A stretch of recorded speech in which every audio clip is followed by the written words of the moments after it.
of black journalists who live among you and report the news in your communities. Most media outlets, and I've worked for, some of the top media outlets in the country, most of them do a lot of access journalism where they're talking to people who are in powerful positions and telling the masses what those people care about. We do the opposite. We focused on community journalism, folks like you, and telling everybody what's going on in your community. So if you believe in that mission and you want to support it, there's never been a rougher time. I'm gonna tell you the truth. My life to be a journalist, it's cold out here, y'all. So we really appreciate and rely on your support. Please visit us at atlanta.capitalbnews.org. That's Atlanta.capital. The B is for black, by the way, capital B. And subscribe to our newsletter if you want to support us and what we're doing out here in the community. So I'll just leave you with that as I introduce our candidates. So you guys can, if you're a candidate, you can go start making your way to the stage. We're going to go in alphabetical order. I'm going to set this down over here. Hold on.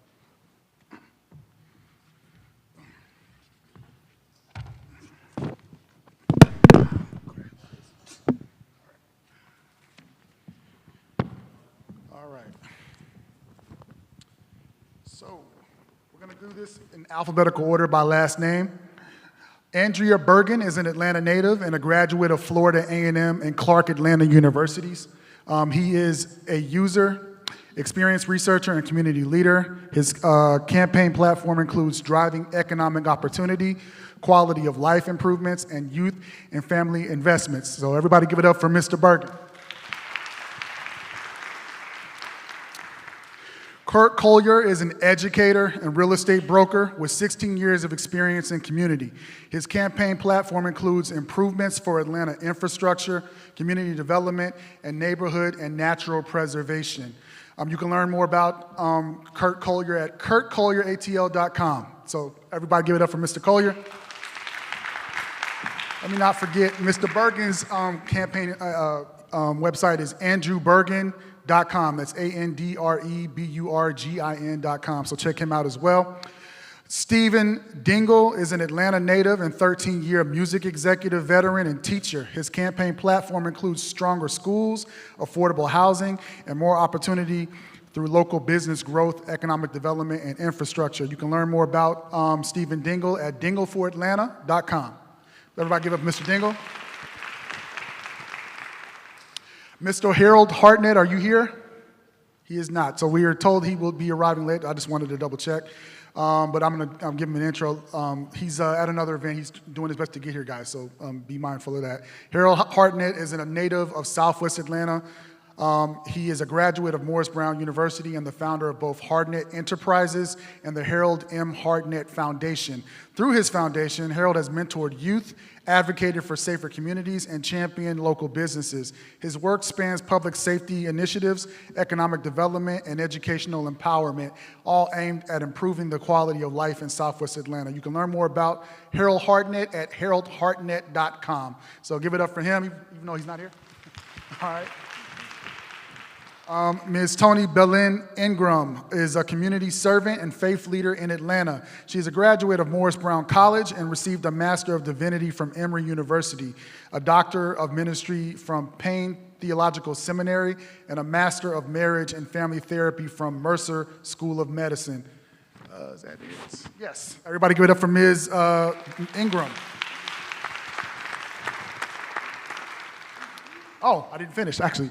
Toni is also an ordained itinerant elder in the African Methodist Episcopal AME Church and presiding elder of the Augusta North District. She also served as director of Black Church Studies at Emory University's Candler School of Theology. You can learn more about her at Belen Ingram for district11.com. Everybody give it up. Nate Jester is a native of Southwest Atlanta and a graduate of Atlanta Public Schools as well as the U.S. Naval Academy. He's also a former infantry officer in the U.S. Marine Corps. After completing his military service, Nate earned his law degree from Harvard, where he completed over 1,000 hours of pro bono work, advocating for low-income clients facing eviction and fighting for fair pay in wage and overtime cases.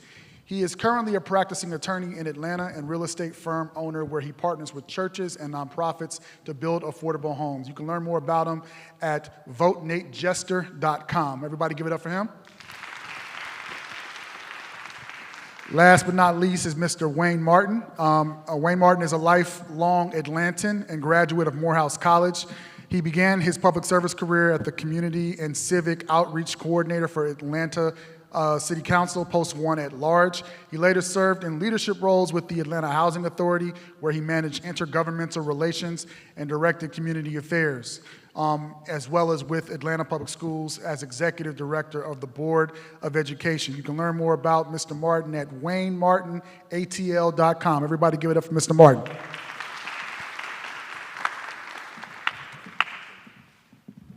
Some of y'all may remember me. I was at the candidate forum at Greenbrier where you guys were speaking to some of the seniors. So, yes, the season. Right, that was they definitely wanted us to call them season. Okay, so let's get started. First and foremost, we want to give everybody a chance to introduce themselves as I pull up my platform here. Okay, so we're going to do panelist platforms. So we're going to start. Why don't we go ahead and start from the beginning like we did before. Mr. Bergen, you want to start us off and we're going to give you, everybody gets three minutes or so to kind of introduce themselves and their platform. So first we're going to kick off Mr. Bergen. Hello? Good evening. My name is Andre Bergen. I'm running for Atlanta City Council, District 11, the same neighborhood I was born and raised in, the neighborhood that's given me so much. It's given me resilience. It's given me support to be the first person in my family to attend college, attended Florida A&M University, and I went forward and got my MBA from Clark Atlanta University. Those two moments gave me the start of a 15-year career in tech, where I've worked for Procter & Gamble, US Bank, and Facebook, among other places. Once I started my career, my goal was to move back into my community and go to work. And for the last 7 years, I've been co-chair of the Adams Park Residents Association, working on issues that affect our community. Between the community experience of working with people who have been in the community for decades, advocating for our rights, and my corporate career, I've run to bring those skills to the forefront. As a researcher, I've learned to look at data, talk to people, get context, and then develop solutions that affect us all, driving impact. As a community leader, I've learned to work with city council people, public service organizations, and things of that nature, advocating for the things that we need. As a project manager, I also learned that when it comes to projects, oversight is important, making sure that we have accountability from end to end, milestone to milestone, so that projects start and end on time. Those are qualities that I believe are super important for any council person representing us. Also, with my background in technology, I understand that technology is transforming America, and it's definitely transforming Atlanta. And we need to leverage technology for our benefit so that we can move more effectively, more efficiently, more transparently towards the future that we're all moving towards, inclusive of everybody, especially residents of District 11. Outside of just leveraging technology, it's just me understanding that our community needs services. So making sure that we fight for our fair share in City Hall, make sure that we fight for those quality of life services in terms of housing, economic development, green space, and a whole host of other things that are affecting our community. As we get into this forum, we'll talk more about it, but again, my name is Andre Bergen. I'm happy to be here and to represent for this community. Thank you. Our next candidate is Mr. Kurt Collier.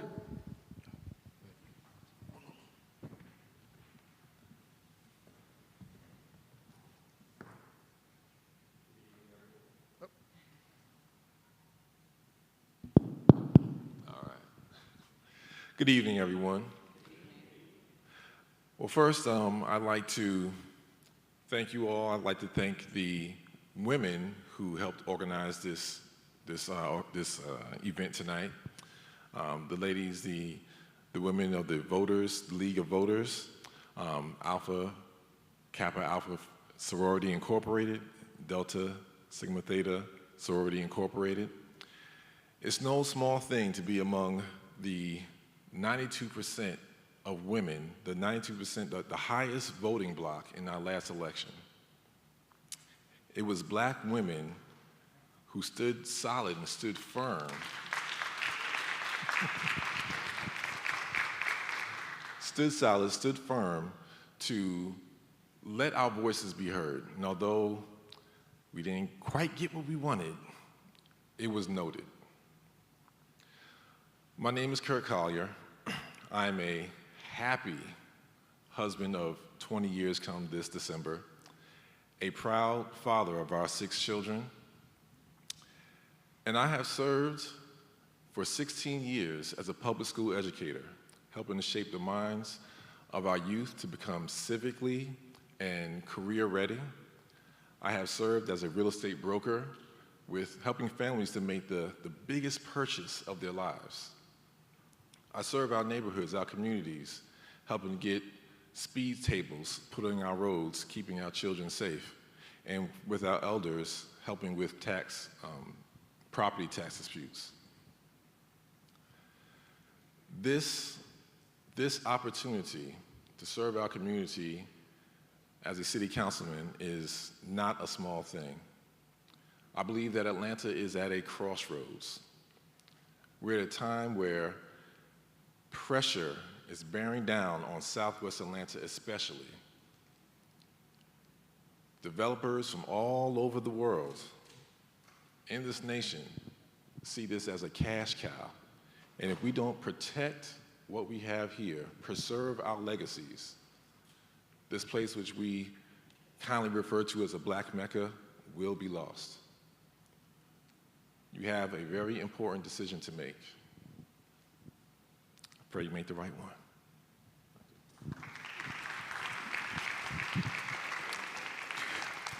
Our next candidate is Mr. Stephen Dingle.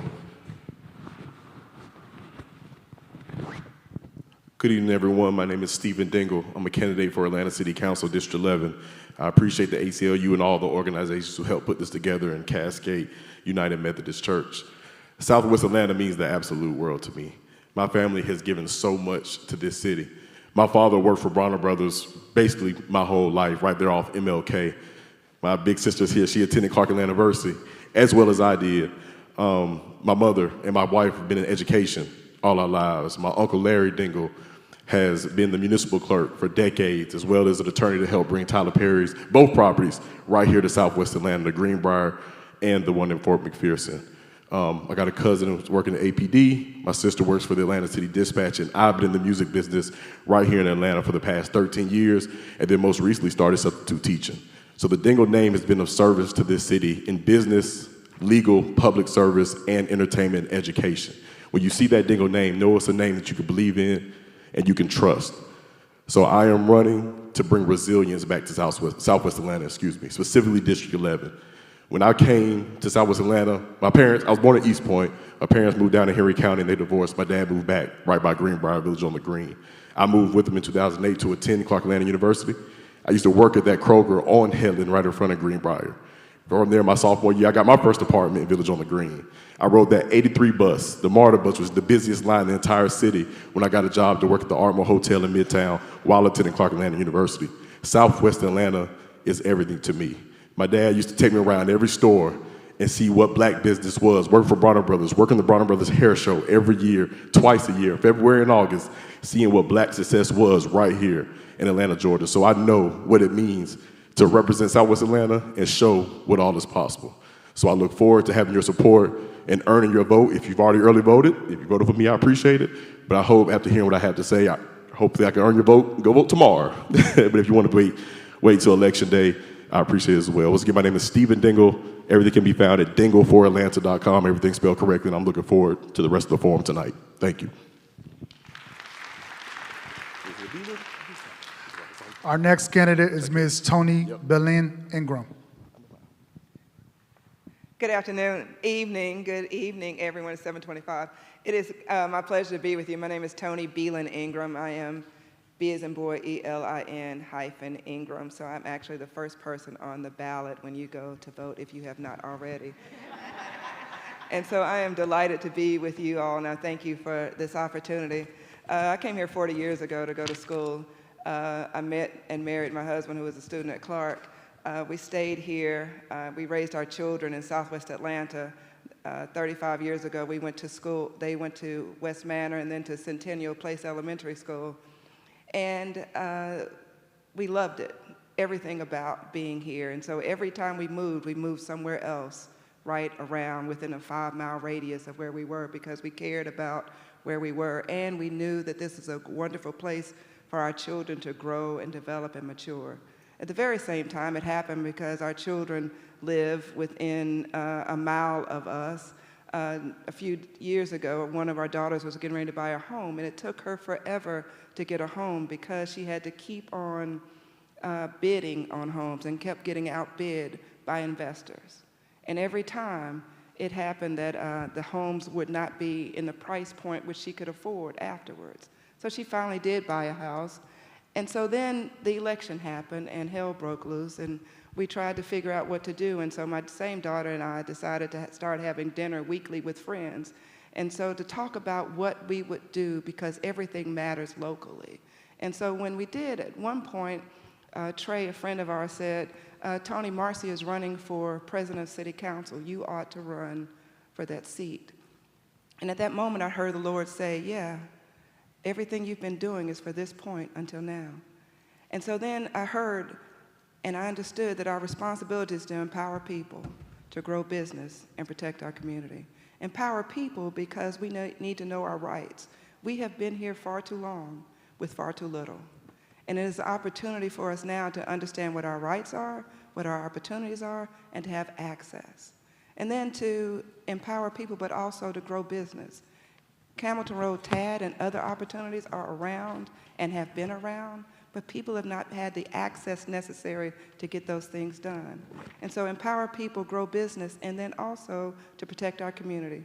It's the most green space in the world. Everybody wants it. It matters who gets this seat. It matters because we don't need to be sold out so that we can't age in place. And so I'm Tony Beelan Ingram. I ask for your vote, I ask for your support, I ask for your prayers.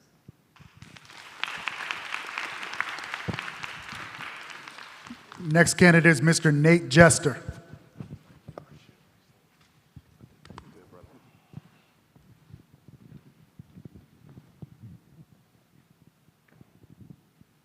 Good evening. My name's Nate Jester, and I'm standing here today because of my parents. My dad moved from rural Georgia to Atlanta to go to Morris Brown College. He became a Marine, he served in Vietnam, came back and became the first black lawyer from Lamar County, Georgia. My mom moved here from South Florida to go to Clark Atlanta University. She became a teacher, a social worker, and she ran a daycare in our community. And before I forget, my mom was an AKA, is an AKA. She actually founded her chapter at Florida State University, a school that she helped integrate in the late 60s. My parents taught me the value of faith, service, and community. They raised me in Ben Hill, where they have lived for over 50 years. This is the village that raised me, that made me who I am. I grew up riding MARTA, walking these streets, playing sports at Sandtown, Ben Hill, Cascade. This is my village. And y'all prepared me, sent me off to go and serve in the military, to go and get my law degree from Harvard University, where I met my beautiful wife. And we moved back down here to Southwest Atlanta. We currently live off of Fairmont Road. And this is my last distraction, y'all. I will get back on topic, but we just celebrated our 2-year anniversary, and I really appreciate her being out here when we could be out eating dinner or something like that. Anyways, Southwest Atlanta. This is the village that raised me. I was excited to come back, and I came back on purpose. I want my children to experience the same things that make our community so special. But when I came back, I noticed that too much was the same and too much needed to change. And as a Marine Corps veteran, as a real estate lawyer, as a small business owner, as a native of this community, I'm running the fight for the respect, the resources and the results that we deserve on the south side, on the southwest side of Atlanta. The other day, I was out canvassing with a couple volunteers, and we were walking down County Line Road, where I grew up, down on Campbellton County Line, and I noticed that the sidewalk ended at the same place that it did when I was a kid 30 years ago. I don't want 30 more years of business as usual. If you want more from the next 30 years in this city, if you want a leader who will listen and take action, then I'm asking that you please put your faith in Nate this election day. I'm Nate Jester, and you can find out more at votenatejester.com. Last but certainly not least, Mr. Wayne Martin. Good afternoon and good evening, everyone. My name is Wayne Martin, and I am running to be our next District 11 City Council member. I'm running because I am proof of what's possible when the City of Atlanta brings to bear its best public policies, its programs, and private partnerships to the benefit of underserved families in this community. You see, before I graduated from Morehouse and Thurl High School right here in this community, my family was homeless from the time I was 11 years old until right before I turned 14. We were living in a homeless shelter downtown, and my mother somehow got a housing voucher when the families were being moved out of Techwood homes and being given vouchers. Somehow she slipped in line, got us in that voucher program, and we ended up getting our first home right off of Nairn Drive in Ben Hill. I'm running because I know what's possible in this city when the best of minds come together to serve underserved families, and I know that we can do it again. There are families that still live in those same conditions. The face of homelessness in this city is a child under the age of 16 that's enrolled in Atlanta Public Schools. We think it's the people living under bridges and sleeping on benches, and we have great compassion for them. But there are children every single night that sleep in cars. They sleep in extended stay hotels, and they're sleeping on the sofas of family members, and we're a city that's better than that. So I'm running specifically for District 11 to preserve historic Cascade, this beautiful street that we're on right now, with some of the best parks and green spaces controlled by and lived in by African Americans in the country. I'm running to preserve that and to keep that intact, and also to make sure that we can keep our legacy residents in their homes, making sure that property taxes don't run them out of their homes, making sure that they can stay and age in place in those communities. I'm running for the revitalization of Campbellton Road. Campbellton Road does not even have a grocery store on it right now, and that is unacceptable in the city of Atlanta, and we're going to change that. I'm finally running for the stabilization of Camp Creek Marketplace. The pastor of this church, he and I were at an event back in the spring, and we were talking to each other, and I was sharing with him that I'm going to be running for the seat. And he said, man, I'm so glad to hear that. There are several folks that I've heard, members of my church that are running for the seat, but I know you, and I know that you are a person that's in tune to the issues. He said, I want to share something with you. There was a usher at this church who was in her late 60s that was robbed, or attempted robbed, in that parking lot of the Publix at Camp Creek Marketplace. That is unacceptable for our seniors and our residents in our communities to deal with those kinds of things. I have the experience in the background having worked for the city for 2 council members, serving as chief of staff. I've worked for the Atlanta Public Schools. I've also worked for the Atlanta Housing Authority. So I understand the inner workings of our city and how to bring those organizations together for the betterment of our communities. I've also worked in the private sector. I've worked at 2 of the world's largest companies and have brought back community benefits and goods from those companies that have benefited our community and our neighborhoods. I'm asking you for your support and your vote as I run to be our next District 11 council member. Again, that's Wayne Martin. Thank you so much for being here tonight. Thank you so much for hosting us. Okay, before we get started, I want to tee this up a little bit for y'all. Most of you guys are here, then you probably know how this works, but these folks are running for District 11 Atlanta City Council seat. That seat is currently occupied by Council Member Marcy Collier Overstreet, who is not pursuing re-election. She is running for City Council President. There are a total of 16 seats on Atlanta City Council, including City Council President, 3 at-large seats, and 12 district seats. The City Council President is a tiebreaker vote if there are needed. But this is a very important job.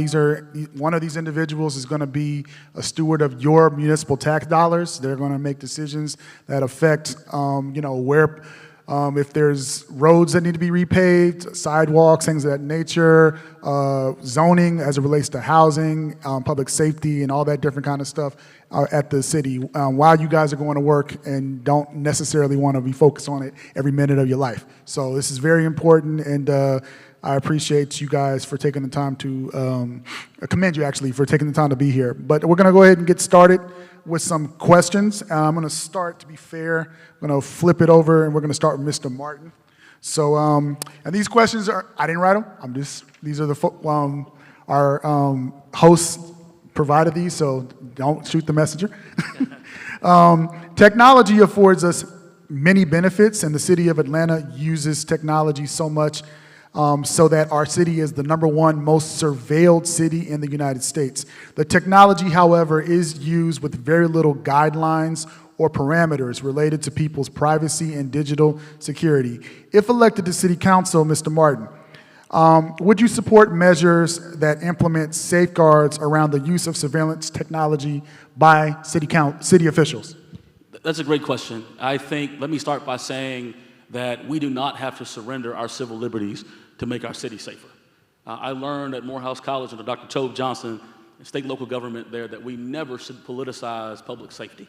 What I will tell you is I'm also, I've borne witness to major crimes being solved because of our VIC system, our Video Integration Center system that ties in all of our cameras. But again, I'll state, we don't have to surrender our civil liberties for the sake of public safety. We do need to stand up guidelines. We need to have guardrails in place that guide and lead how those cameras can be used, how they can be brought into, I guess, the judicial system as evidence.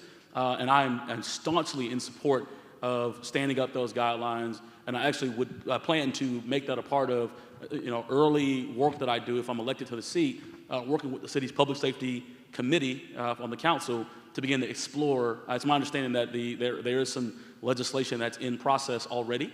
It's not been adopted, but I would like to see that legislation move forward and a robust debate taking place between the council members to get some guardrails in place. Mr. Jester, same question to you. If elected to city council, would you support measures that implement safeguards around the use of surveillance technology by city officials? Yes, I would. Protecting individual rights, individual liberties is crucial for us. And the reality is that we are dealing with a federal government, a state government that has shown that it is interested in trampling on those rights. What we need is local leaders who are willing to stand up and always put the people first, put what's right first. And I will be a vocal voice for this community for what's right. With my legal background, I'll go back a little bit. I started off working in legal aid. I started off doing eviction defense and helping sue employers who were not paying people their fair wages. The difference between winning and losing in a lot of those cases was just having someone who was willing to show up in court, show up in the community, and advocate for somebody who was disadvantaged.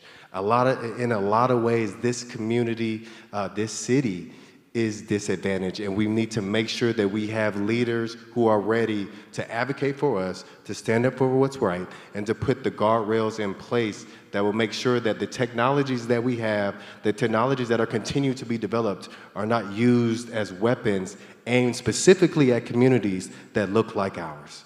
I am ready, I am willing to step into this seat on day one and be the type of voice, the type of protector, the type of zealous advocate that this community needs and will definitely need for the rest of this administration. All right. Going to try to keep it to 1 minute for our answers, but who is next? Ms. Belin Ingram. Excuse me for mispronouncing your name before. So just to reiterate, if elected to city council, would you, Ms. Ingram, support measures that implement safeguards around the use of surveillance technology by city officials? I definitely would recommend that and support that. I think it is vitally important for us to be safe and technologically savvy, and at the very same time that we're not giving over all of our live work to technology.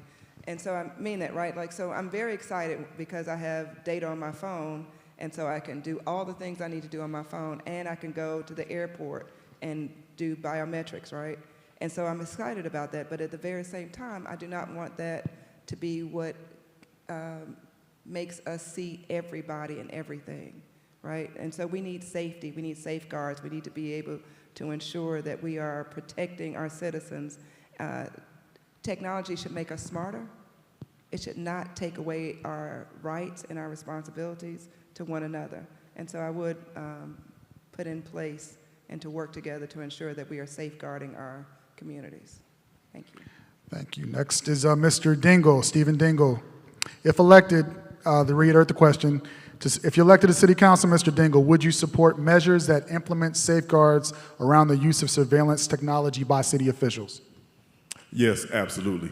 How I plan to lead is giving all the constituents of District 11 and Atlanta as a whole is you give them options. You let them know that it's my belief that the more liberty you have, the more dependent you are on self-accountability. So if we want to protect our liberties, that means we have to lean on each other for respect, how we take care of our communities, and how we choose to protect our communities. If the community says, hey, it's not safe, and I prefer to have surveillance, you have to understand the liberties that you are giving up. That's potential privacy. That's if you're walking down the street and there's a criminal walking beside you, you may now be a suspect because of those cameras. So we have to understand what's at stake and what decision we want to make as a community. But overall, to answer the question, I am totally for oversight by an elected official. And if I'm your next elected official, it will be community involvement as well. Thank you. Gotcha. Mr. Kirk Collier, excuse me, same question.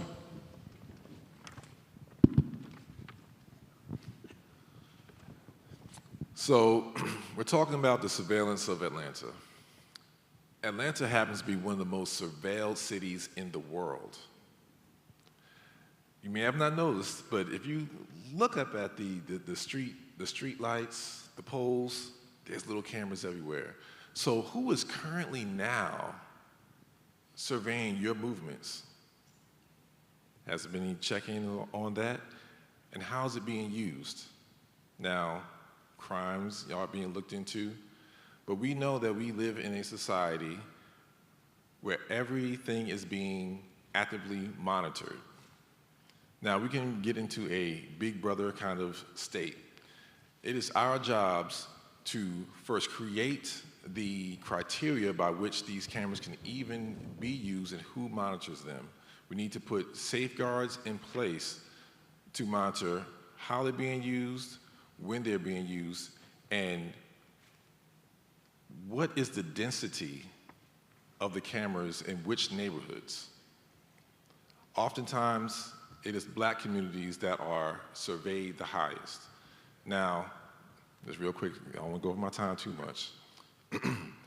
Black communities are often over-policed, and that's a huge burden on our young people and who is extracted. So, my time's up. Thank you very much. And thank you for respecting the time. Mr. Andrew Bergen, same question. If elected to City Council, would you support measures that implement safeguards around the use of surveillance technologies by city officials? Yes. Oftentimes, the need to leverage technology is needed. Oftentimes, the intent is good, but implementation is everything. It's the reason why we're the most surveilled right now, because with good intent, with good purpose, poor implementation, we are over-surveilled. My background is in technology. I'm a researcher. I particularly focus on AI. One of the things I want to bring to this role is being a tech councilman, understanding how quickly this space is evolving, what needs to be in place so that we set the right guardrails, not just for now, but for the future. Because oftentimes, things evolve quickly and we lose track of what actually needs to happen long-term to make sure that we're not in the same place 10 years from now. That's my plan, and that's how I'll approach things. All right, thank you guys very much. So we're gonna flip it around on this next question. I'm sorry. Oh, no, you're fine. So this was a little bit of a civics quiz, so we'll see how much you guys know about your community. We're gonna start with Mr. Andre Bergen. Yes, it is you, I'm sorry. All right, Mr. Bergen, in which of District 11's NPUs do you reside? And this is a two-part question. And the second question is, when did you last attend your neighborhood's NPU meeting? So I am a resident of Adams Park, so NPUR is my home place. I haven't attended this year, but I was a frequent person, being a neighborhood representative, kind of weighing in on different permits and things of that nature. So I've been involved in NPU. Obviously, with campaign season, things have kind of pulled me away from that, but I've been involved in NPU, and not only involved, just aware of the board members who are leading those meetings. I know kind of what happens at those meetings, so just very familiar with the NPU in general. I don't know how to talk more about it because as co-chair of the Allen Park Residents Association, I am charged with just being in tune with what's going on and what's coming to the NPU. So that's my spiel. I want to tee this up a little bit, just in case for those who don't know. NPU is an abbreviation for Neighborhood Planning Unit. There are, I believe, I want to say 25 across the city. This was a system implemented by Maynard Jackson back in the 70s originally, and it basically gives Atlanta residents an ability to have input on what's happening in their neighborhoods. So what gets discussed there, they don't necessarily have a say in what the final product, but they get to voice the community concerns, and that allows a development to say that they have the support of folks in that community. So it is very important for people to attend. So next person is Mr. Collier, same question. In which of District 11's NPUs do you reside, and when did you last attend your neighborhood's NPU meeting? Okay, I think that's a quick answer. That's NPUS, and it was September the 18th. That was the last one I looked through my notes. I love it concise. I love it. All right, Mr. Stephen Dingle, in which of District 11's NPUs do you reside, and when did you last attend your neighborhood NPU meeting? I currently reside in the smallest NPU in District 11, that's NPUQ. I attended the one last week, and I've attended all 5 NPUs that make up District 11 this year, at least once. So NPUQ and last week. All right. Ms. Beelan Ingram, same question. I'm in NPUR with Rita Harden as our chairperson, and I was there October the 1st online. All right, Mr. Nate Jester. I'm in Neighborhood Planning Unit P, and I went to the September meeting. And last but not least, Mr. Wayne Martin. I live in NPUQ, which is against Mayor Jackson's wishes. When he founded the NPU system, he never wanted there to be an NPUQ because he was an alpha. And so after he passed away and that part of the city was annexed in, NPUQ was formed, much to Mayor Jackson's chagrin. I've not attended a meeting this year. I was very engaged when my wife was on our neighborhood association board, but this year has yeared. So I have not attended, but I'm very familiar with the system. I actually cut my teeth as a civic engagement coordinator for a city council member right out of Morehouse, and he was citywide. So I used to attend all of the NPU meetings on a monthly basis. But the NPU system was born out of the fact that black citizens had not had a voice in the city of Atlanta. And Mayor Jackson, who mentored me before he passed away, brought that system to bear to give black citizens specifically the opportunity to weigh in on on matters of importance in the city. So it's a great system, and I'm glad it's still in existence. Excellent. So let's talk a little bit about transportation and mobility. The Campbellton Road Bus Rapid Transit, or BRT line, was mentioned as a priority.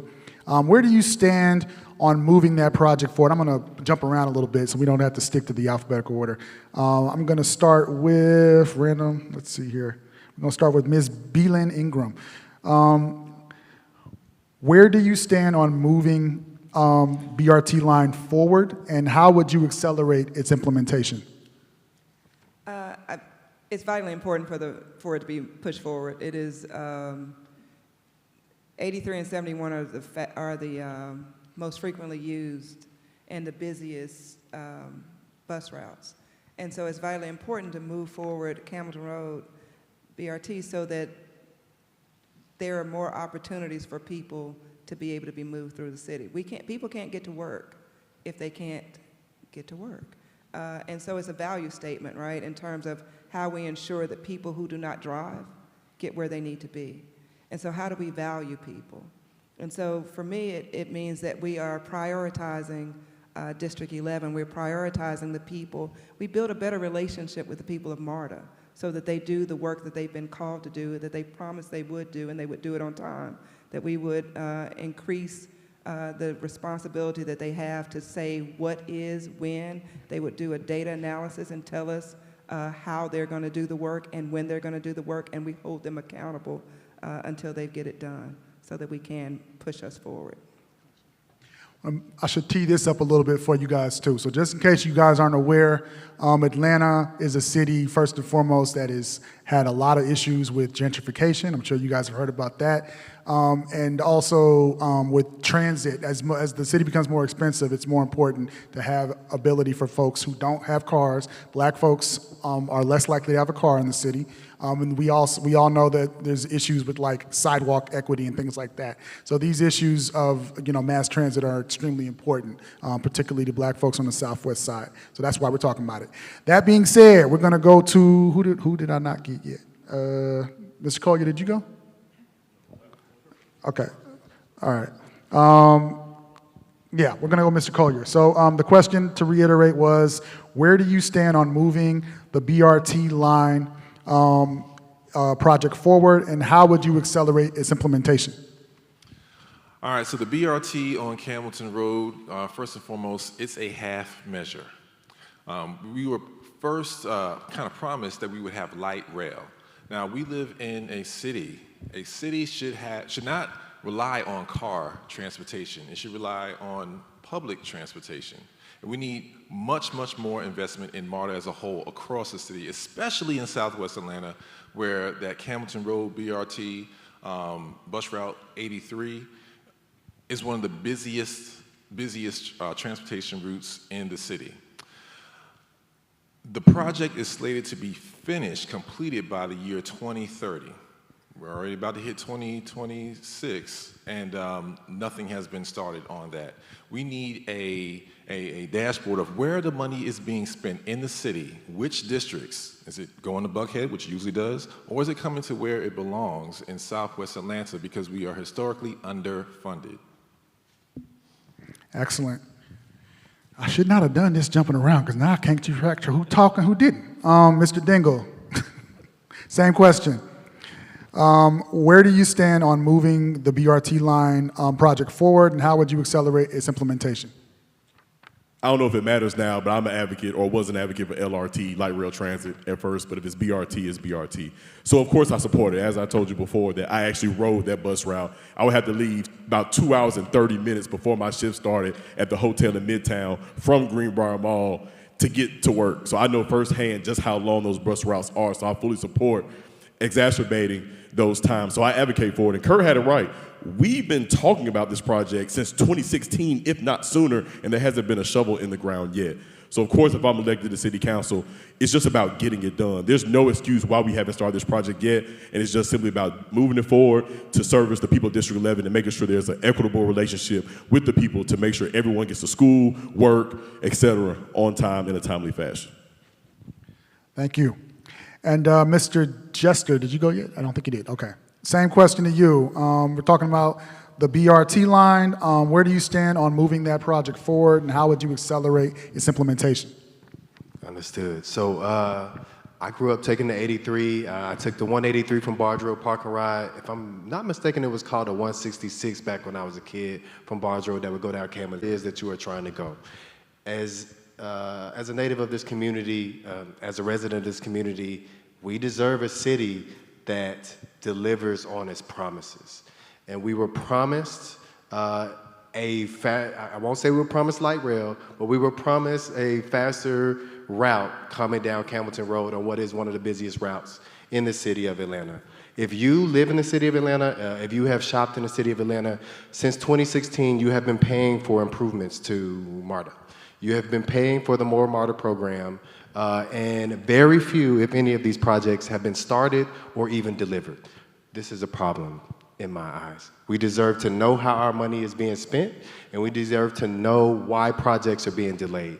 My focus will be on transparency and accountability. I will deliver on this by 1, having regular town halls, 2, having office hours where any citizen can schedule time to come and talk to me about whatever projects you want to talk about, even if that's MARTA, DOT, whatever it is that's going on in the community. And then 3rd, having a public dashboard so that you can see in real time what is going on with the projects, how money is being spent, when, if there are any delays, and you can ask those questions at the next town hall or office hours. This is outside, what I'm talking about is outside of MARTA's regularly scheduled community meeting programming, which they do have for the BRT. As your city council person, I view it as my responsibility to also be your representative and tell you about what's happening for every one of these projects. We deserve to know how our money is getting spent. All right.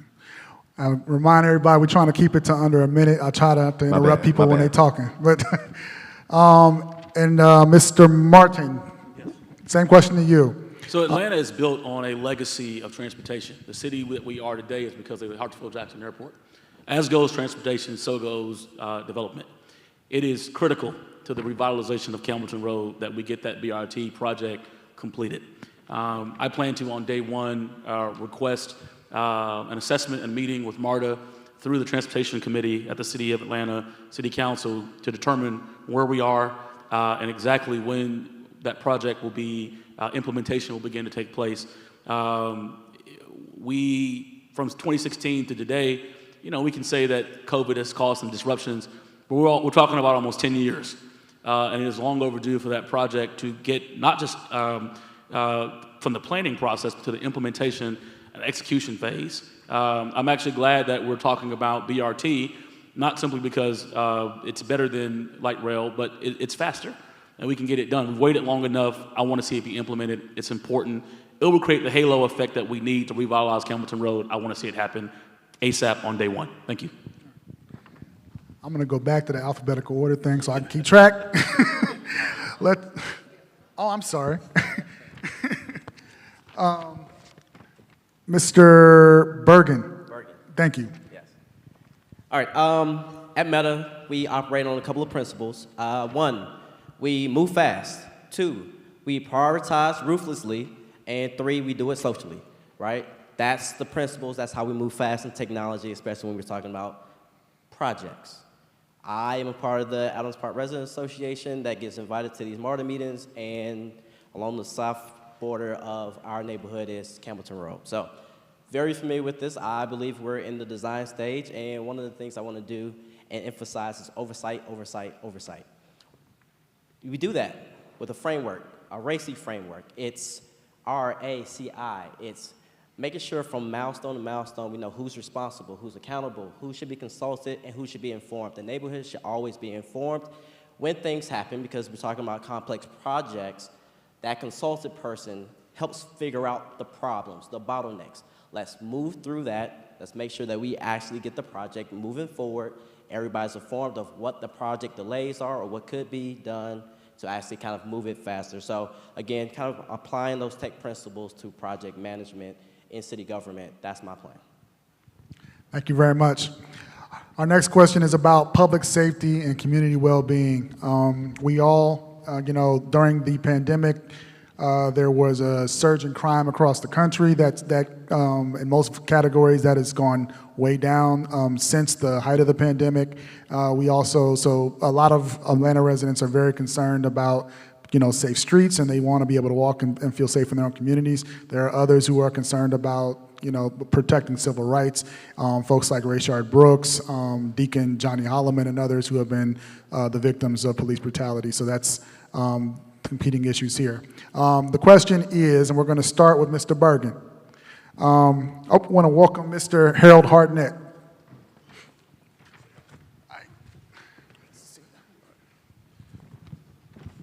So we're going to start with Mr. Andrew Bergen. The question is, what role should community policing, neighborhood associations, and local residents play in shaping public safety policies in District 11? Okay. No, this is good. We got like 3, 4 great examples. The mayor of Baltimore, the mayor of Chicago, the mayor of Birmingham, and even Andre here in Atlanta. We know public safety, one component is policing, but we know there's other things that make sure that people are safe. That means getting kids active, getting them off the streets, right? That means making sure that we remove blight. That means making sure that we have services for those who would resort to a life of crime and preventing that, right? So it's a proactive approach before we get to the reactive approach with policing. So just making sure we have the right police force now, because we have to be reactive because there is crime now. But being proactive, saying long term, how do we look at crime prevention, making sure the youth is taken care of, making sure those people on the edges of society don't drop down further and move towards a life of crime. So just kind of taking the models that are already out there and applying them even more to District 11. Thank you, Mr. Bergen. Mr. Collier, same question. What role should community policing, neighborhood association, and residents play in shaping public safety policies in District 11?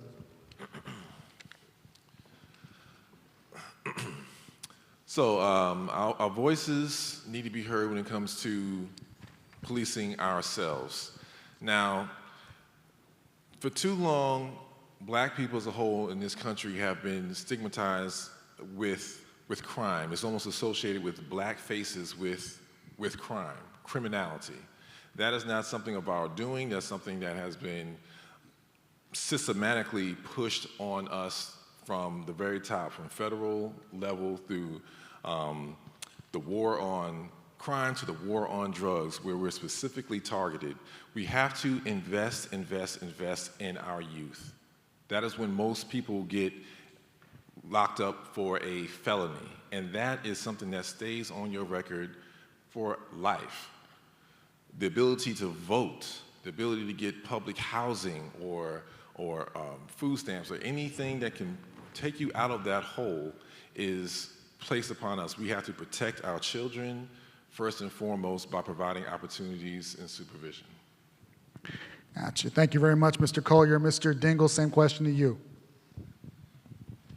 Yeah, this is a complex issue to discuss in 1 minute, but public safety, everybody knows about the training center. One thing that I know, we talked to Major Clay, who's from Southwest Atlanta, so we're fortunate enough to have a Zone 4 major that's actually from our community and cares. And when it comes to my MPUQ, we're fortunate enough to be one of the safest MPUs in the entire city. Every month he comes by with nothing to really say, but that's not the tale for the entire District 11, Camden Road, Greenbrier area, et cetera. So first, we have to get enough officers. Major Clay can't even serve the people who have a crime happen to them and get there in a timely manner because we simply don't have enough. When it comes to crime prevention, that's just going to take an investment from the community. That's going to take all of us when it comes to educating our children and your elected officials to make sure that we have the resources to keep everyone busy, prosperous jobs, making sure there's universal places for children to go. We can talk about building all the institutions and establishments for children, but we know it's hard to get them there. So if we make it accessible, affordable, or even universally free, that'll allow parents to take a burden off of their load and send their children somewhere to where we know they don't have to worry about the burden of a fee. That's all I have for now. That's the time. But this is one of my platforms, so I'm really passionate about public safety. It's hard to serve a community you can't keep safe. Mr. Harold Hardnett, same question to you. We're talking about public safety and community well-being. The question is, what role should community policing, neighborhood associations, and local residents play in shaping public safety policies in District 11? Sure. Hi, I'm Harold Hartnett. I'm sorry I'm running a little tardy, but I was the only candidate invited to another forum that was that was done before that I were committed to for here. That's the reason why I was running a little late. I'm founder of the Greenbrier CID, which is a community improvement district that's going to improve the Greenbrier Mall area. I'm the president of the Cascade Business Association.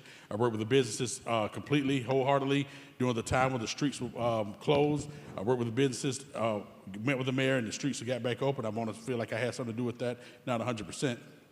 I'm the founder of the Cascade Campbellton Senior Task Force, where I'm an advocate for seniors, where we work with different seniors, helping with the gas bill, light bill, or any scams that they've been going through, because a lot of people like to take advantage of seniors during the time when they're older. And I'm also founder of the Cascade Southwest Atlanta Youth Initiative, where we deal with youth, and I have a foundation, Harold M. Hartnett Foundation, where I give scholarships to inner city students, and I'm doing all of that. And like I said, the Campbellton Road CID is a major project. It's the busiest project that's over here in this community now, and I'm the only one working on it because it's my project. What was the question again? The question was, what role should community policing, neighborhood associations, and local residents play in shaping public safety policies in District 11? Well, I think neighborhood associations are very important in all communities. I mean, I don't feel like we should only just wait for the police to police our communities. We have neighborhood watch, we have community watch, and when I was growing up, we had somebody that was like security on our streets that helped us out with everything. I think all policies are important to come through neighborhood watches because everybody has to put their own neighborhood for what they may need for their community. Some communities may have stragglers around. Other communities may have code enforcement issues. So I feel like it depends on what your issue is in your community, and you should make policies for that and then get that to the police department. Police can't be everywhere. I mean, right now, Atlanta Police Department is short-staffed. So, I mean, sometimes you may call a police officer and it may take 30 to 45 minutes to an hour. But if you have a neighborhood watch and then people know where you're watching, looking out, that may help with less crime that happens in the community. And it may help the community grow even more and be safer. And that being safer, that means that brings more people to the community and make the community better. Thank you very much.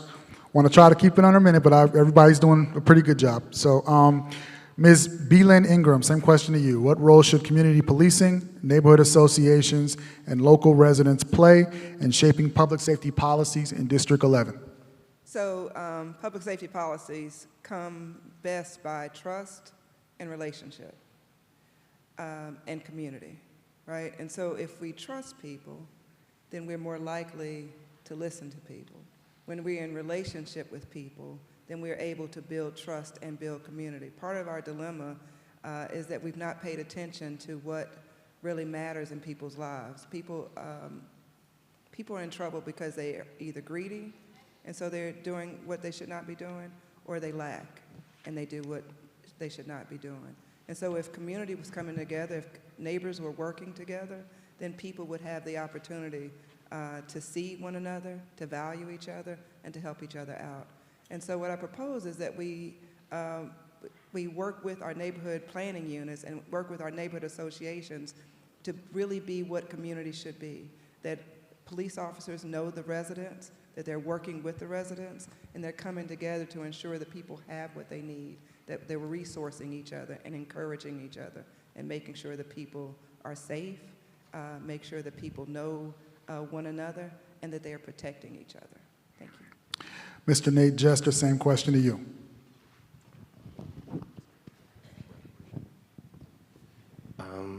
Everyone deserves to feel safe and to be safe in every neighborhood and every block in the city of Atlanta. I grew up on Campbellton Road during the war on drugs. I mean, I personally lost friends to gun violence. I know people who have gone to prison.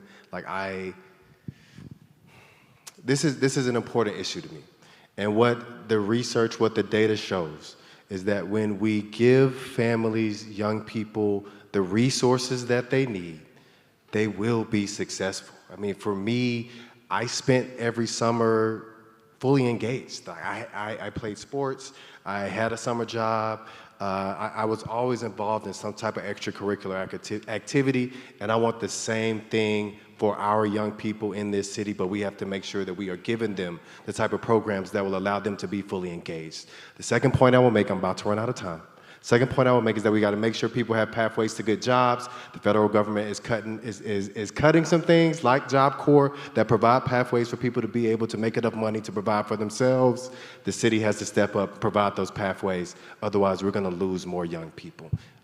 That's it. Thank you, Mr. Jester. Mr. Wayne Martin, same question to you.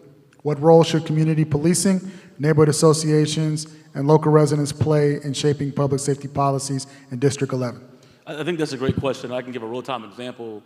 I came into public service, my first job with Atlanta City Council back in 2007. And I don't know if anyone in here remembers, we were in the midst of a massive crime wave at the time. There were gangs, 30 deep, Blue Jean Bandits, all kinds of gangs in the city of Atlanta that were running rampant. One of the things that the council member I worked for, who was the son of a former APD officer, instituted was a community-oriented policing and training program. And this was some research that I had to conduct. I thought I was being hazed at first, but I conducted the research and found a program very similar in New York City where every officer that graduated from the academy was required to go on a foot beat or a bike beat for a short period of time. Number one, it allowed them to learn the communities that they were going to be policing. Number two, it also gave visibility to residents and neighbors. We really saw a reduction in crime, and it wasn't until we began to lose officers and we saw, again, at the same time period, the city was also in a deep financial crunch. And so we've got to get back to that kind of smart policy as it relates to engaging residents in their own safety. I want to see our programs be revitalized that recruits young people out of our high schools into our public safety departments. I have friends of mine that are right now still they're high-ranking firefighters. They were recruited right out of Farrell, and they're still working in Atlanta Fire Department and policing the same. Friends of mine, they box each other in the guns and hoses matches with Atlanta Fire Department versus Atlanta Police. We've got to get back to letting folks that have a stake in our safety lead our public safety departments, and I believe we'll be a better city for it. Thank you. Gotcha. We're going to move ahead to audience questions. So my understanding is that they were submitted earlier and reviewed. We want individuals to come up and go ahead and ask questions to the candidates of your choice, or you can ask it to everybody. Okay, good evening. The first question, hello? Here we go. What are the three most pressing issues facing Atlanta's Black community? Can you introduce yourself? My name is Ali Tabib Najat. I am with the ACLU of Georgia. I have the pleasure of reading the questions. So to reiterate that, what are the most pressing issues, I think you said, facing Atlanta's Black community? What are the three most pressing Three most issues? pressing. And did you want one person to, everybody? Okay. Everybody, please. So let's start with Mr. Martin.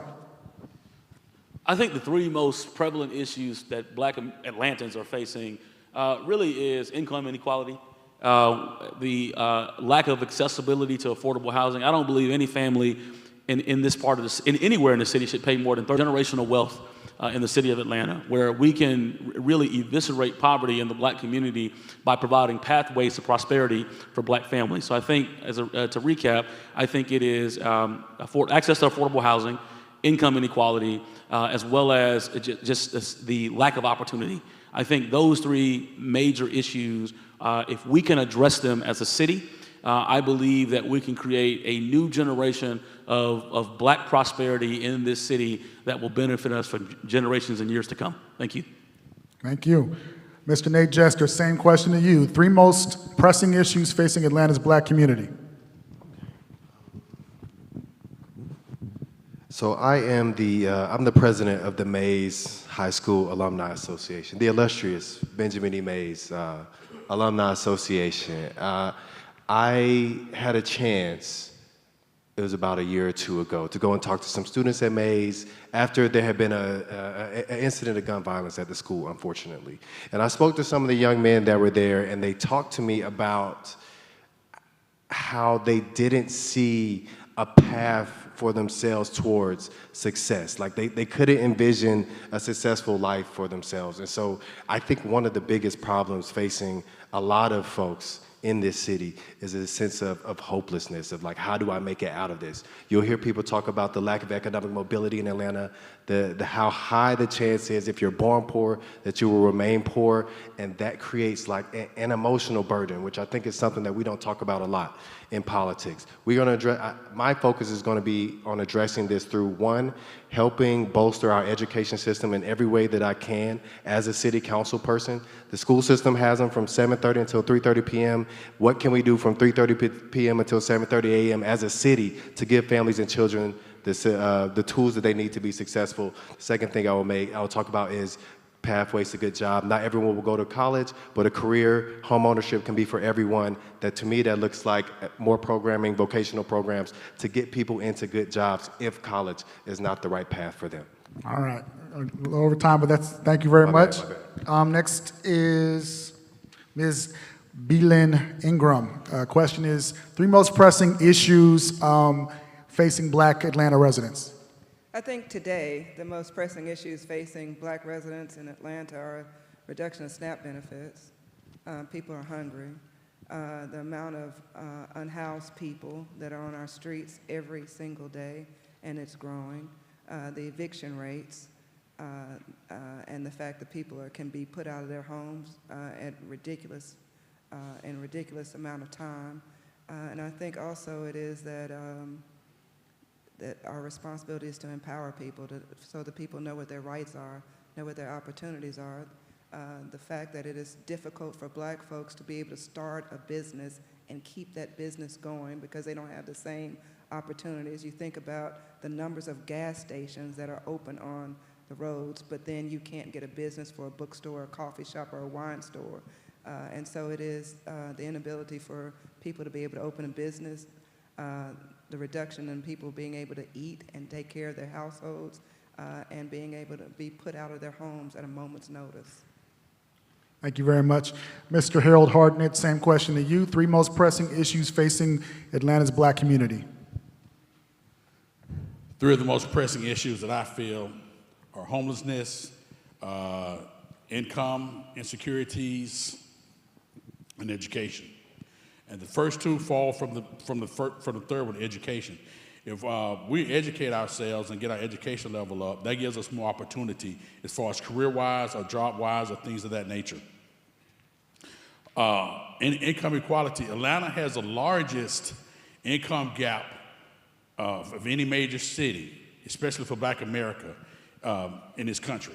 There are more, but 4%, you have a 4% chance of getting out of poverty in Atlanta if you're born into poverty. You only have a 4% chance of getting out. There are so many homeless now going up because rent's going up, everything's going up, cost of living going up, everything but salary. And when income isn't going up, then you have to educate yourself even more. I'm on the GO team for Kimberly Elementary School. And one thing that I brought up in the meetings that I'm going to push for, and I've already talked to Tolan Pace, who's our APS representative, is vocational education. And that's one thing that Councilmember E.J. Collins kind of put into place before she definitely became city council. If you educate yourself, you don't necessarily have to have a college degree. You can have vocational education. There are a lot of people that have HVAC, electrical, plumbing guys that have 6-figure incomes. And they did that without a college degree. So you don't necessarily need a college degree to make money. Education isn't always college or education. It's technical school as well. It's different things that you can do to educate yourself, to uplift yourself, to make more money, to keep you from homelessness, and to make things better for us as black people. All right, thank you. I know it's hard, guys. Keep it under a minute, but we trying to be fair to everybody. The next person is Mr. Stephen Dingle. We're talking about 3 most pressing issues facing Atlanta's black community. Yeah, opportunity. And opportunity encompasses the income equality, affordability, affordable living, et cetera. Atlanta has always been an equitable city. We're the first city in the country that had federally funded housing projects. So affordability has been in Atlanta's DNA since the very beginning. Secondly, is public safety. Again, it's hard to serve a community that you can't keep safe. We should be a community, especially somewhere in the South, where it's in our culture, it's in our DNA that our children should be able to go outside and play without a worry in the world. Our neighbors should be able to look after each other without a worry in the world. That's it. If you're not safe, it's hard to serve. And then lastly, I would say education. We can't have these amazing institutions that a lot of us attended, from the AUC, Morris Brown, Clark Atlanta, Morehouse, Spelman, ITC, Georgia State, Georgia Tech, except whoever I'm leaving out. We can't have these institutions and not have our children be the best students in the country to attend those institutions. So for me, educating and equipping our children with all the resources and tools they need to become the best people in the entire country, not just in the South, that's another priority for Black Atlanta. Thank you. Thank you. Mr. Kirk Collier, same question to you.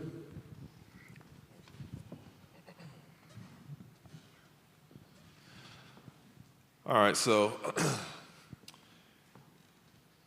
housing affordability, everyone's mentioned that. But when we look at housing affordability, something that we haven't mentioned yet is that to qualify for some of these programs, there's something called the AMI, the average median income. When we're looking at it for Atlanta, we're including places like Dunwoody and Sandy Springs factored into Atlanta, which offsets it by a lot. The average median income for the folks that live right here in Southwest Atlanta is $52,000. The average income household income is $52,000, that cuts a whole slew of people out of even the opportunity to afford housing. Income inequality, it stems to felonies. As I've knocked on doors, and I've knocked in the apartments, I've knocked in some of the residential streets, there are a huge amount of folks that have felonies. I think we tend to forget that we went through a program, a system of mass incarceration that disproportionately affects us right here. Now, most of the people sitting in this room are part of what we like to call the talented 10th. We're college educated. We skip past a lot of those obstacles, but the vast majority of the black folks that live here aren't. Over-policing, the tactics that are used in our communities is the biggest threat. It is the biggest threat. And we have to change the policies on the city level first to protect our youth, our children. A lot of you guys have had the conversation about what to do when the police pull you over or your children. That is a real situation that we have to examine, and we have to set policies in place to protect our children. I know I went way over time, but that's the truth of it. All right, I got to get a penalty flag and delay a game. Mr. Andrew Bergen, same question. We're talking about three biggest issues facing black Atlanta residents. Yep. It is more difficult for black people to thrive in the black Mecca. It's crazy. One, displacement. If you're black and you own a house, rising taxes threaten to push you out. If you're renting and you want to plant roots in Atlanta, that's almost impossible because of the rising prices of housing. So displacement is the first issue. Second issue, economic development. Atlanta should be a place for black businesses to thrive. It's harder for economic development to happen in this city for black businesses. We got to solve for that. Last part, jobs of the future. Making sure that we are training our youth and young people, myself, for jobs of the future. For the longest, we said, if you can't get a job, go to a warehouse or at least go to fast food. Well, fast food is getting automated. Amazon warehouse is getting automated. How do we train people for the jobs of the future? So in order to thrive in Atlanta, we need to be here. Don't get displaced. Economic development, own a business, thrive. And then lastly, kids need to have a job that they can have for the future so that they are able to be a future Atlantean. Thank you. We have time for one more audience question. We're going to move forward? Okay. We're going to move ahead to... Oh, yes, go ahead. Yes, we have some more questions, but in the interest of time, I would love to just ask the candidate seated on the left this question. Atlanta is grappling with rapid development and gentrification. Atlanta is grappling with rapid development and gentrification. What tools would you support to make sure District 11 residents, seniors, are not priced or taxed out of their neighborhoods? Excellent question. So we're gonna, let's see, who went last? You went last. We'll let you go first. Go ahead. Okay. What was the question?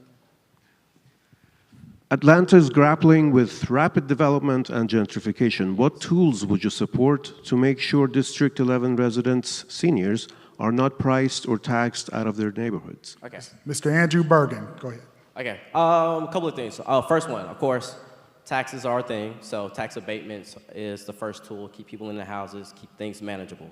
Second part is just making sure that we add teeth to code enforcement. A lot of times we look at code enforcement, it also penalizes residents, not businesses. So we need to make sure that code enforcement starts to look at bad landlords who are renting to people of all ages, especially seniors, but also young people, and say, hey, you just can't do what you want to do and just pay the fine and move on. So we need more teeth there. So tax abatements, more teeth in code enforcement, especially focused on developers. And then kind of getting harder on what incentives we actually give to developers. Again, a lot of gentrification comes from spikes in, development, but we give them a lot of incentives. So just pulling back those incentives, just saying, hey, what is in for the community? So make sure community benefits agreements are actually benefiting people, especially seniors who have been here before the development happened. That's how we kind of make sure that people can stay in place and developers aren't getting the benefits with no contribution. Mr. Stephen Dingle, same question to you. What would you do to basically help battle gentrification in Atlanta? There's actually something that Senator Jason Estevez, which is personally my senator, but he's also a gubernatorial candidate, that he proposed around, if I'm not mistaken, it's Act 135 or 138, was around lowering seniors' taxes. So the mayor supported it. I would support legislation like that, but I also would help, like Andre said, adjusting the codes that we currently have around that same kind of legislation. So creating legislation that assists seniors with tax allocations. And I know there are specific things we can do, and I say this all the time. I know school board doesn't want to hear it. A lot of our seniors and legacy residents have raised their children already. So they don't necessarily want to pay those taxes that goes to the school because they've been there, done that. But I know there's programs with establishments like Invest Atlanta that can subsidize those taxes so our kids can still get their tax dollars. Having the AMI for senior living, so people who don't own homes but maybe want to live in the senior living, just making sure that AMI, whatever it is, if it's 30% or 20%, that stays for whatever amount of times we can create legislation for. So if we say, hey, the senior homes are at a 25% AMI, then of course prices may fluctuate, but at least we know it will be capped at a certain percentage for a certain amount of time that the legislation can last for. All right, Mr. Hardnett, we're talking about keeping seniors in their homes and battling gentrification. What would you do? Well, I'm a big advocate for seniors. That's why when I founded the Cascade Cabinet Senior Task Force, one thing I did is I help out seniors with any of the problems that they have. One thing that I will do for gentrification is I feel that seniors' taxes should be capped. I mean, if they've lived in our community 30, 40 years, they're legacy residences, they don't need to keep paying the taxes of somebody that's 25, 27 years old. They've paid that. They paid off their house. They paid their dues. Another thing, too, is if they don't have kids in school anymore, which they don't, because my son is grown and he's out of school, they shouldn't have to pay school taxes anymore because you don't have a child in school. That's another thing that I feel that could be done. Also, a lot of seniors have different things that are dealing that will fail on code enforcement and different things of that nature to their property. I feel that they should be given stipends or grants to help rebuild their properties and bring it up to standards. And if that happens, then it saves on the energy bill, saves on the gas bill, saves on the light bill, or different things that they have fixed up in their properties. And I think that all legacy residences should be allowed to not have to pay full amount of taxes as everybody else that's just starting out in life. Thank you. Ms. Beelin Ingram, same question. We're talking about battling gentrification, keeping seniors in their homes. What would you do to help them? Yeah, I wrote it so that I would not go over my minute. So I believe that we deserve to age in place with dignity, right? To keep people in their homes, we must expand property tax relief programs, home repair grants, and utility assistance so rising costs do not push seniors out of their home. The city can also partner with nonprofits and trade schools to provide free home maintenance support and weatherization services.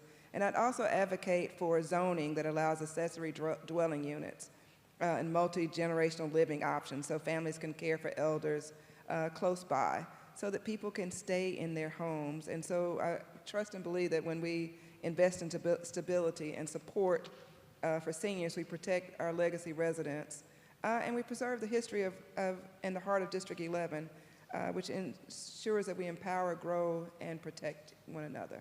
Thank you. We got time for one more question for the folks to my left. All right. What programs or plans do you have to address mental health in the community if elected? Excellent. So we're going to start with Mr. Martin. Yes.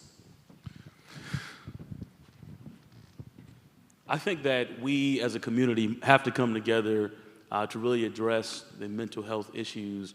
Post-COVID, we've seen an influx and rise in those concerns and issues, and it affects us all on a daily basis. And I think that it's incumbent upon us to pull together the best of our communities.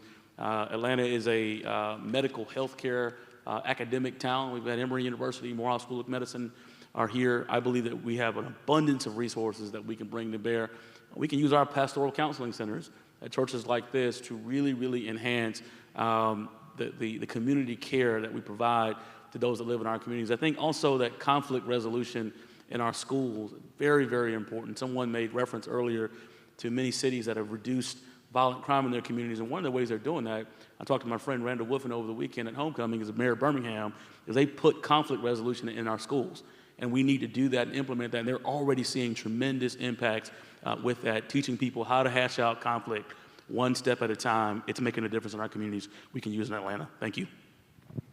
Thank you. Mr. Nate Jester. Could you ask the question one more time?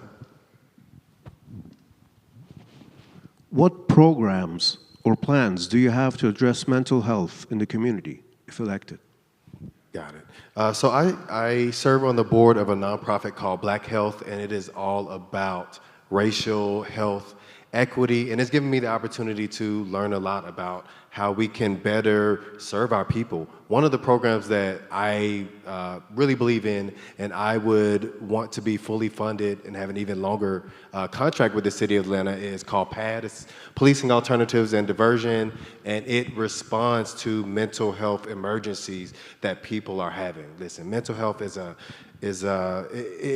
safety matter, but it often isn't a law enforcement matter. And what I want is medical health professionals to be able to respond to people who are having mental health emergencies in this city and get them the care that they need without as much risk. The second thing that I'll talk about with mental health is I believe that there is a place for more mental health care in our school system. We got young people that are dealing with a lot. We got families that are dealing with a lot. And it's hard to learn and receive curriculum when you're dealing with so much. We can provide better care and provide better educational outcomes, and we can thrive a lot more as a city. Thank you. Mr. Kirk Collier, same question. Talking about programs for mental health.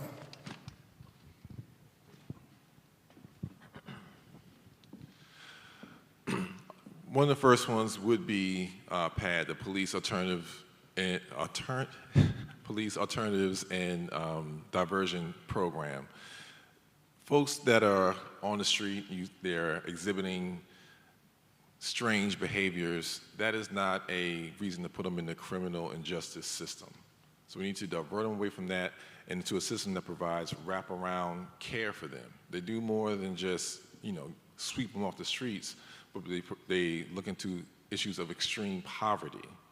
They look into their mental state and provide those services.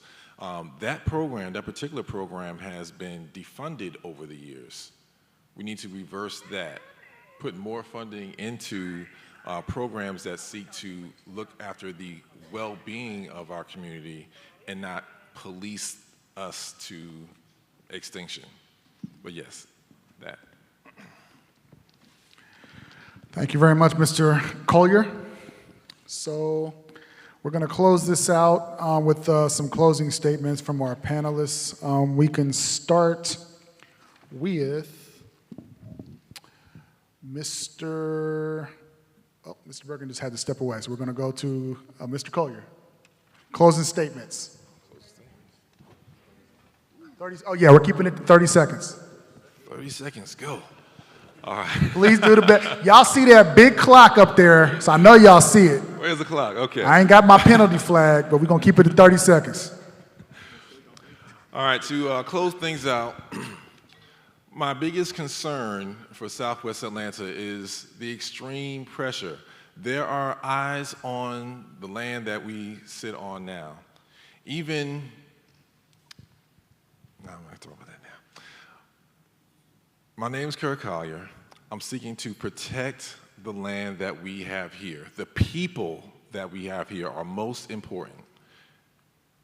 My name is Kirk Collier. 30 seconds. Thank you very much. If y'all want to complain about the 30-second time limit, y'all talk to Sarah. I'm just joking. All right, Mr. Bergen, we're doing closing statements. You got 30 seconds. Okay, sorry. I'm on the board of Friends of Fam. I run the mentoring committee. We got October check-ins, and they're excited to see me. Sorry. No, Atlanta has a major problem. We are ranked last in terms of economic mobility, That means a kid like me in Southwest Atlanta has a 4% chance of living a better life than their parents. That is a huge problem. One of the things I want to make sure that we do is prioritize things that address the issue of keeping people from reaching their potential. I know from fact that the community has wrapped their arms around me, and because of that, I've been able to achieve a lot of things. With a solid foundation, kids can do great things. We focus on housing, we focus on economic opportunity, we focus on jobs of the future. That's how we make sure that Atlanta continues to be the great place that we know for future generations. All right, got to cut it down. I'm doing our best, guys. AndreBergen.com. All right. Mr. Stephen Dingle, trying to keep it to 30 seconds.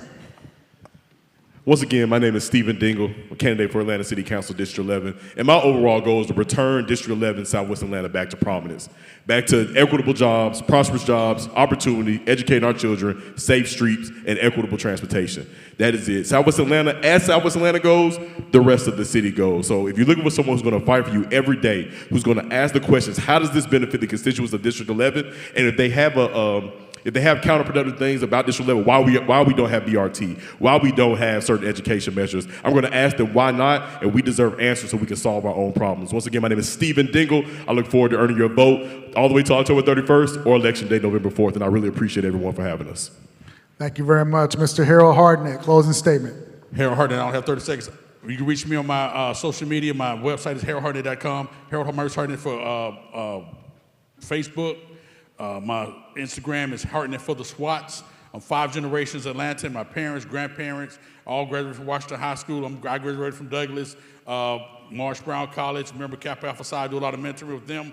100 Black Men, like my own foundation as well. All Atlanta about, please vote. If you vote for me, you have a hard worker that has boots on the ground, been putting in years, over 20 years with my NPU system and other categories that I have in District 11. And I am District 11, and I want Greenbrier Mall to get back to where it was when I was growing up, where we had Ponderosa, 2-car dealerships, Red Lobster, and everything. And Friday night was a strip on Campbellton Road, and that's what I want to bring back and keep our money in our community. Thank you very much. Ms. Tony Beelan Ingram. Again, Tony Beelan Ingram for District 11. I am a presiding elder in the AME Church.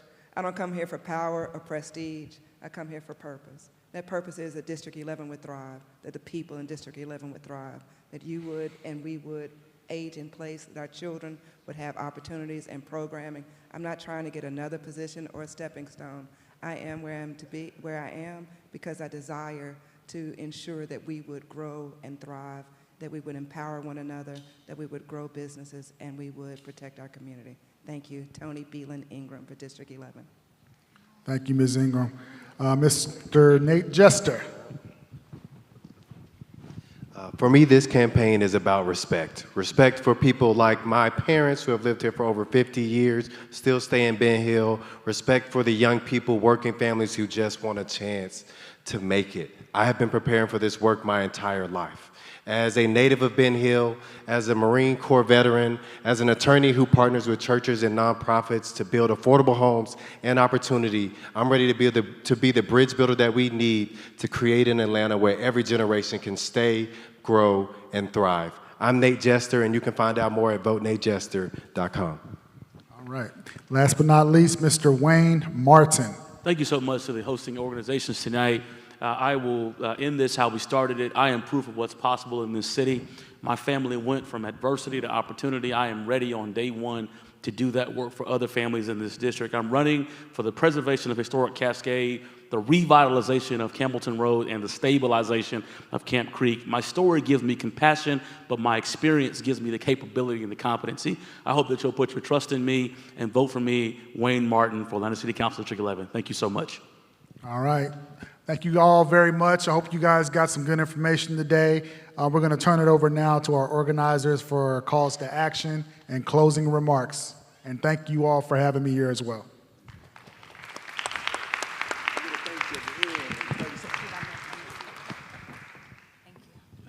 All right, give a round of applause to our candidates and moderator. Thank you all so much. That last 30-second exercise was a challenge to see, everybody's supposed to have an elevator pitch. We want to see what your candidate elevator pitch was. So great job to you all. Thank you all so much for coming out tonight and hearing and being a part of this wonderful discussion. We'd like to thank Cascade UMC again for hosting us, all of our partner organizations who showed up in great numbers to be a part of this discussion. As it has been said many times this evening, voting is now live. Early voting started on October 14th, so if you have not already, get out to the polls, exercise your right to vote. Election Day is November 4th. If you can't get to your polling location while early voting is going on.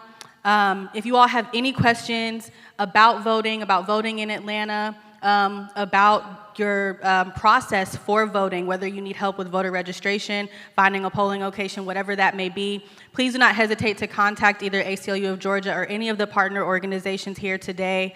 We're all more than happy to help you all navigate that process. Voting is our power, and as the conversation went today, District 11 is one of the key areas in Atlanta, and what happens here has a lot to do with what happens in the rest of the city. So if you haven't already, please go out and vote. We thank you again for your time this evening. If you didn't get some food beforehand, there is food downstairs. Please go help yourself. And I think that's a wrap. Thank you, everyone.